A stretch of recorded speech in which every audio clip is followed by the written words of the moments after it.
Have you ever walked away from a conversation knowing you said everything right, yet somehow still felt like you lost? Have you ever felt that tightening in your throat, the weight of dignity slipping through your words, as those around you interrupted, mocked, and dominated with confidence that was more theater than truth? Perhaps you've been told that staying calm, being honest, and choosing silence are signs of maturity, that reacting would only make things worse. But what if I told you this is a dangerous illusion, that in the real world, kindness without strategy is not virtue, it's vulnerability? Machiavelli understood what most refuse to admit. In a world driven by interests, those who speak too much reveal too much. Those who rush to defend themselves are already playing someone else's game, and those who cling to the naive belief that truth alone will prevail are the first to be outmaneuvered. The world does not reward sincerity, it rewards calculation. It favors those who understand the rules of perception and know how to turn silence into dominance. In truth, silence is not weakness, it is a weapon, sharp, strategic, and unnerving. It unsettles the opponent, disrupts their control, forces them to guess and project. While others speak to defend their egos, the one who remains silent holds the advantage. Not because they have nothing to say, but because they know exactly when to say it and when not to. Power lies not in noise, but in restraint. Control of information is control of the field. This message is for you, the one tired of being the nice one, the easy target, the dependable listener who is constantly overlooked or used. You've been taught that silence is humility, that being good means avoiding conflict, but that kind of silence, unarmed, unguarded, is submission. What Machiavelli offers is a different view, strategic silence, not avoidance, but positioning, not fear, but intention. Because in politics, in relationships, in life, the appearance of strength is as vital as strength itself. You don't gain respect by being loud, you gain it by being unreadable, by turning your silence into presence, by ensuring that your absence is felt and your words, when spoken, land like a blow. So, perhaps your silence hasn't been your downfall, but the way you've used it has. Today we shift that. From now on, your silence is not surrender. It is strategy. It is what makes them wonder, hesitate, recalibrate. And when you do speak, it won't be to prove a point. It will be to move the board. Get ready to rethink everything you've been taught about power, presence, and control. This is not about being cruel. It's about being intelligent. It's time to enter the game with your eyes open and your strategy sharper than ever. Let's explore how silence, when guided by Machiavellian clarity, becomes one of your greatest tools of command.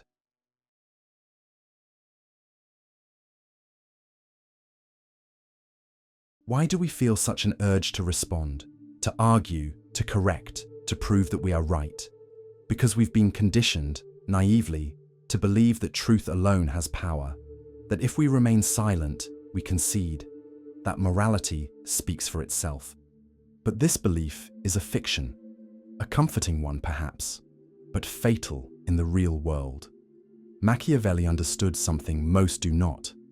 Truth without strategy is weakness, and silence without intent is submission. People don't argue to find the truth. They argue to protect control. Behind every emotional rebuttal is not strength, but insecurity. The desperate need to explain yourself, to be understood, to appear right, is nothing more than a silent confession. You still believe the game is fair. You still think honesty wins. But the moment you feel compelled to justify your position, you've already entered their frame, and in doing so, you've lost your leverage. Why? Because justification is not power. It is a plea for validation. And nothing exposes your vulnerability more clearly than the need to be approved of. The powerful don't need to be understood. They need to be feared, respected, or at the very least, unreadable. Those who live for validation become pawns in a world that respects only players. True power is not reactive, it is calculated. It is the quiet presence of one who watches, waits, and only speaks when there is something to gain. Emotional control is not a luxury, it is a requirement. Because in the arena of power, the one who stays calm while others unravel is always the one who commands the outcome. When your silence is intentional, it becomes a signal, not of weakness, but of dominance. So what do you do when words can be used against you? When honesty is interpreted as softness, you move like a strategist. You calculate what to say, when to say it, and what to withhold. You use perception as a weapon. Reputation is not shaped by sincerity, it's shaped by precision. You let others perform, explain, overexpose, while you observe, listen, and control the tempo of the game.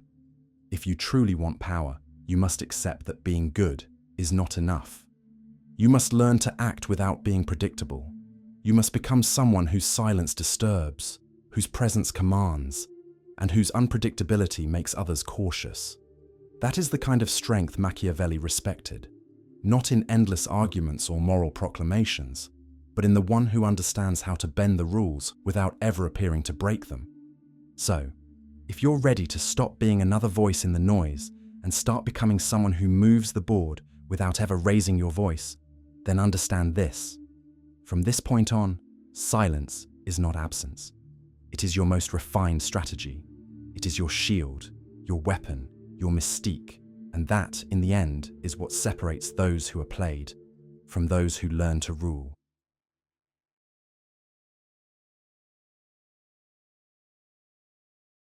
Machiavelli did not write for the naive. He wrote for those willing to understand the world as it truly is, not as it should be.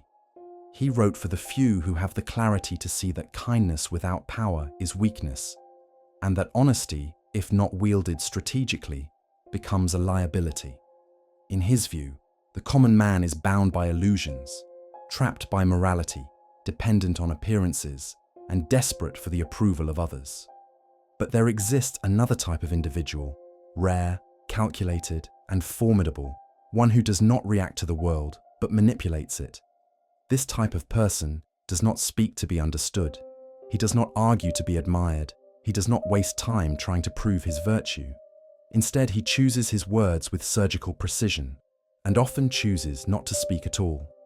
Because he understands a fundamental truth: silence is not absence, it is leverage. It is not emptiness, it is a tool of psychological pressure, a form of power that exposes others more than any speech could. While others shout to be heard, he remains silent and lets others unravel themselves. While others explain and justify, he watches, reading their fears, noting their contradictions, collecting information. His silence is not passive, it is strategic restraint, and that restraint creates tension, mystery, doubt. The more others try to interpret him, the more they reveal themselves, and in their desperation for clarity, they make mistakes.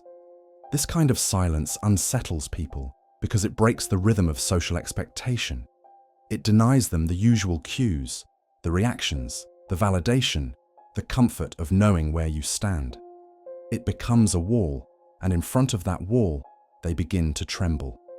Not because you've attacked them, but because they no longer know how to control you. The strategist does not remain silent because he has nothing to say, but because he understands that every word exposes intent, every emotion gives away positioning. In the realm of power, the one who speaks least often controls the tempo of the game. In a society obsessed with attention, those who manage their presence with discipline are the ones who dominate perception. This is not about moral superiority, it is about tactical advantage. The Machiavellian figure is not enslaved by guilt, not deterred by fear, and not desperate for approval. That is why he is dangerous, because nothing is harder to manipulate than someone who cannot be shamed, provoked, or seduced into emotional reaction. And when he does speak, it is to shift the balance of power, not to seek recognition. His words are not explanations, they are calculations. But this brings us to an important question. Why does silence have such psychological force? Why does the refusal to react create fear, discomfort, and confusion in others?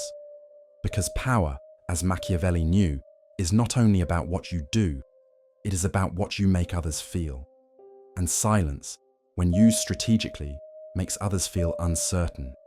It forces them to fill in the blanks, and that is where they lose their footing.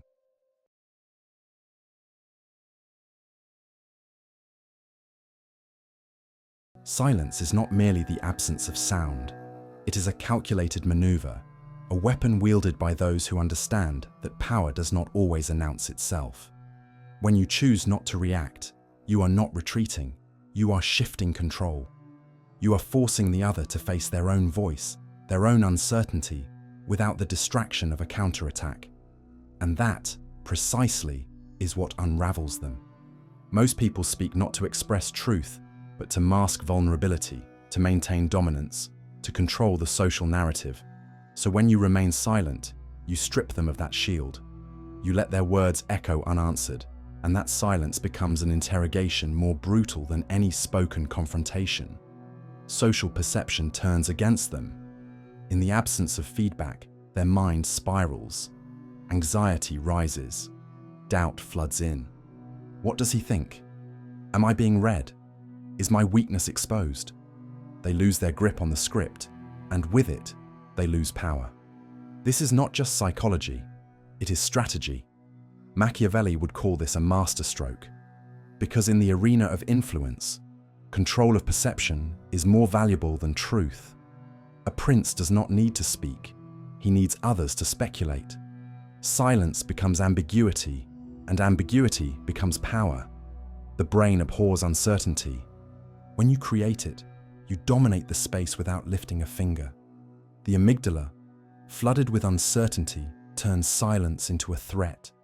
And in that tension, they reveal far more than they intended. Their defenses crumble, and they project their fears onto you. This is why silence cuts deeper than confrontation. It bypasses logic and strikes the emotional core. It forces exposure without accusation.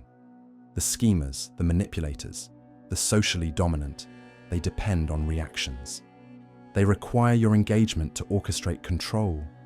But when you deny them that, when you maintain calculated silence, they are left swinging at shadows. They falter. They reveal the weakness they so desperately hide behind noise and dominance. Even more, silence attacks the fragile ego where it hurts most. Insignificance. It denies attention, denies validation, denies control. It whispers, "You do not matter enough to provoke a response." And for those built on the illusion of influence, this is unbearable. That is why silence is not passivity. It is domination through restraint. It is not cowardice. It is intelligent warfare. But make no mistake, silence is uncomfortable not only for others, but for you. It demands discipline. It demands the suppression of pride, the mastery of impulse, the rejection of validation. It requires that you place strategy above emotion. And that is why few wield it well. Because silence reveals who commands themselves and who does not. In this, Machiavelli saw the essence of power, self-control as a means of social control, the ability to remain still when provoked, the strength to let others speak themselves into ruin, the discipline to wait until the moment benefits you, not them.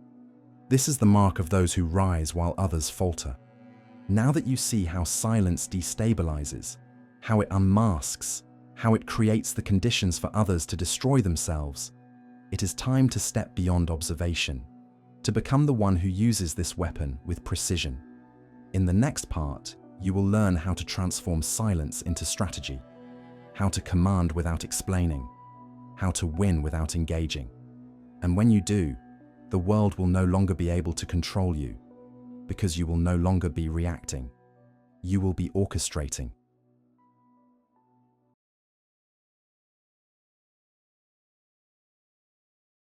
The time has come to stop merely admiring the elegance of silence and start wielding it as a calculated tool of influence.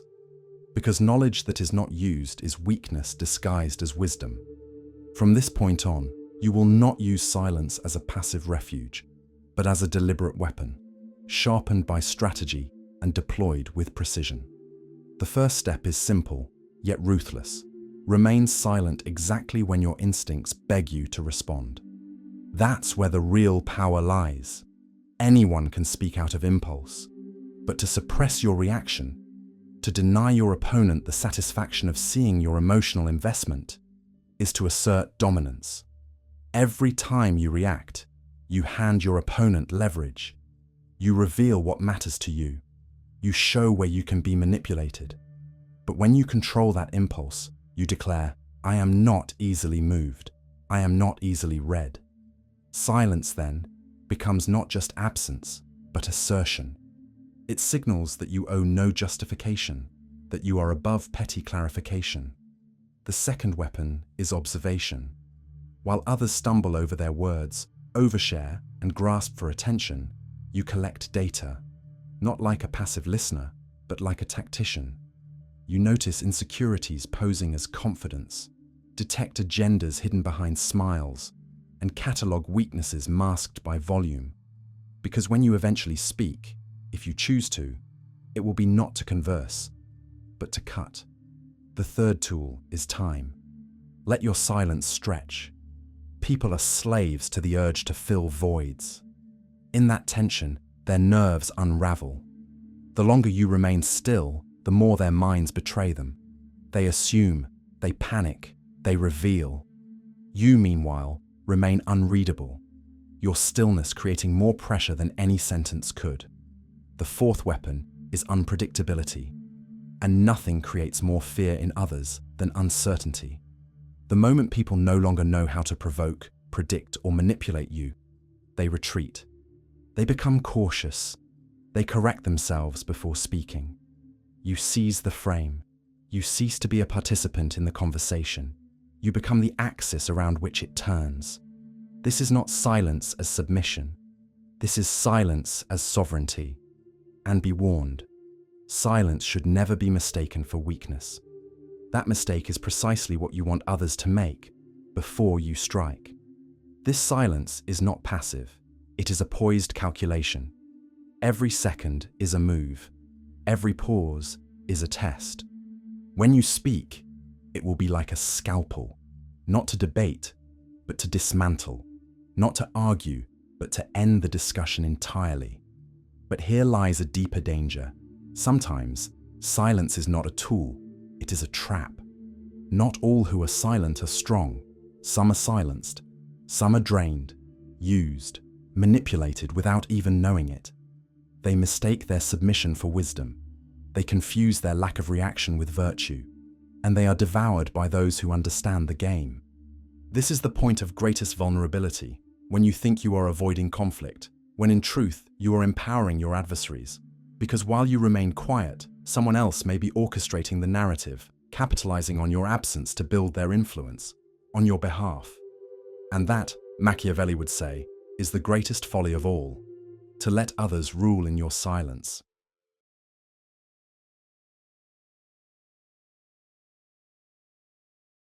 Is there anything more dangerous than being taught that silence is a virtue, when in truth, it's often a tool used to keep you manageable?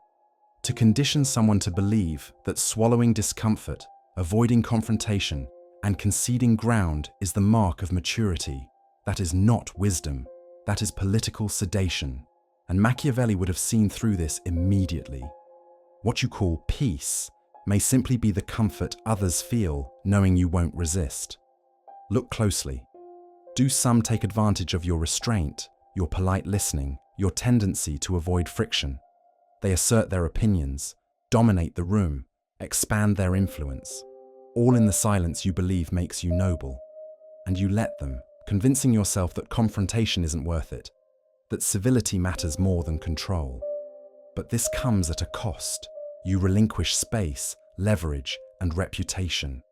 And the cruelest irony, those who understand your temperament know they can exploit it endlessly. They know you will stay quiet.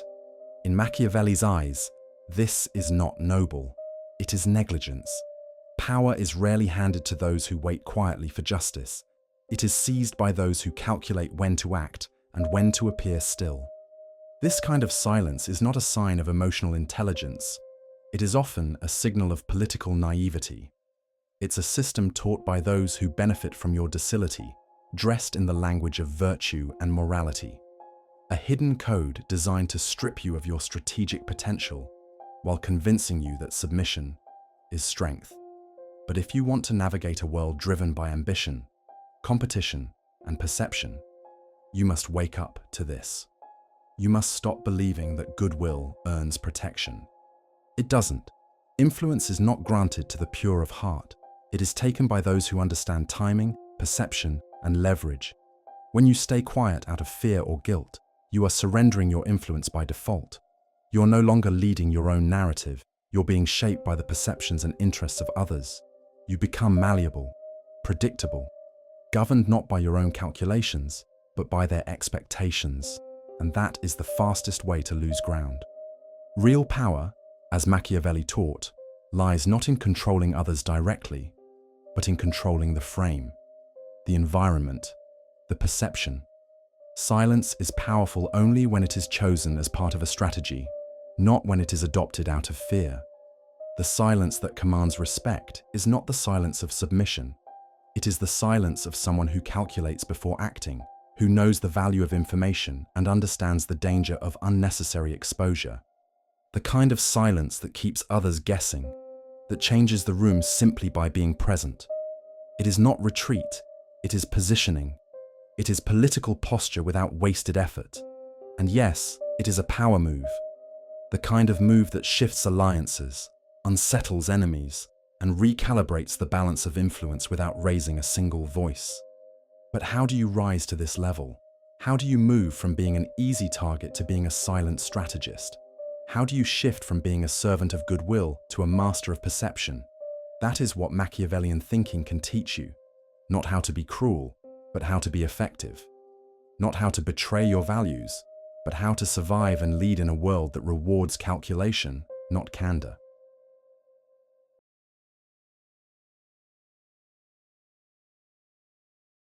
And now, you must understand one thing with absolute clarity. Silence is not weakness, nor emptiness. It is not a pause between thoughts or a passive absence of noise. In the real world, the political world, silence is presence. It is control. It is the mark of someone who no longer reacts impulsively to the movements of others, but instead shapes the environment through calculated restraint. Machiavelli would never trust silence born from fear. But he would respect the silence of the strategist, the prince who withholds not out of cowardice, but out of advantage. Because in a world where power is perception, silence can be more intimidating than noise. It unsettles. It forces others to guess. The ruler who speaks constantly is predictable, vulnerable. The one who waits, who watches, who chooses his words like weapons, that is the one who commands true fear and admiration. This is not the silence of the naive, hoping to be understood. It is the silence of the tactician who already knows his value and has no need to explain it. Look at your life. How many times have you kept quiet?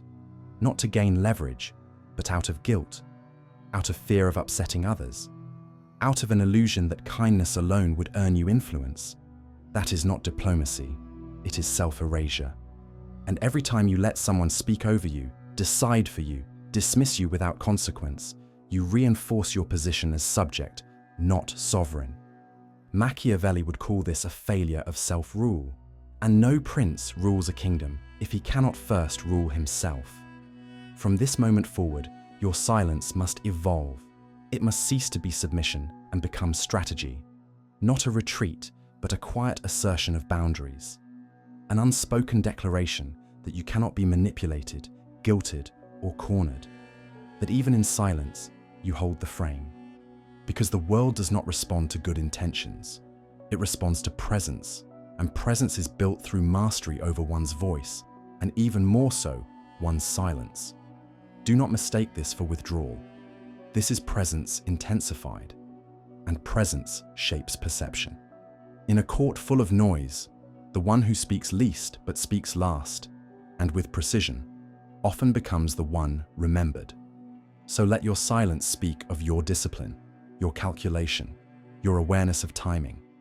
Let it remind others that you are not to be trifled with, not because you lash out, but because you don't have to.